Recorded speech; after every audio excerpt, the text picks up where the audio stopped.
Assalamualaikum warahmatullahi wabarakatuh. My name is Putri Anawati. Today in this video YouTube, I will share you about a little bit review about mata kuliah folklore. Jadi selama aku ikut kelas ini dari awal semester, aku jadi tahu kalau folklore itu bukan sekadar cerita lama, tapi juga bagian dari budaya yang diwariskan dari generasi ke generasi, bisa dalam bentuk cerita rakyat, mitos, legenda, kepercayaan, bahkan kebiasaan yang dipraktikkan sampai sekarang. So, folklore is actually a living culture, bukan sesuatu yang sudah kuno dan selesai begitu saja. Di awal pembelajaran, aku belajar tentang karakteristik umum folklore. Misalnya ada magical powers, yaitu tokoh yang punya kekuatan supranatural. Terus juga sering ada pertarungan dengan makhluk gaib seperti roh, naga, atau makhluk mistis lainnya. Ada juga tema make a deal with the devil, yang biasanya menggambarkan konsekuensi dari keserakahan manusia.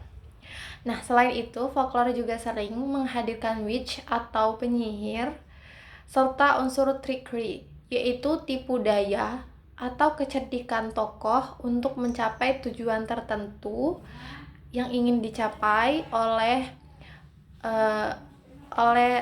pemeran utama. Jadi elemen-elemen ini bikin cerita jadi lebih menarik tapi juga penuh makna. Selanjutnya, aku belajar tentang fungsi folklore dalam masyarakat. Folklore membantu kita memahami bagaimana cerita tradisional bisa membentuk identitas budaya. Cerita-cerita ini membawa nilai, kepercayaan, dan cara pandangan hidup suatu masyarakat. Jadi, it's more than just entertainment, it reflects how people think and live. Terus, kenapa sih kita masih mempelajari folklore di zaman sekarang? Ya karena selain menghibur, folklore juga punya fungsi sosial yang penting. Dari cerita rakyat, kita bisa belajar tentang nilai moral, norma sosial, dan batasan antara yang dianggap benar atau salah. Dan aku juga mempelajari teori dari William Bascom tentang 4 fungsi folklore.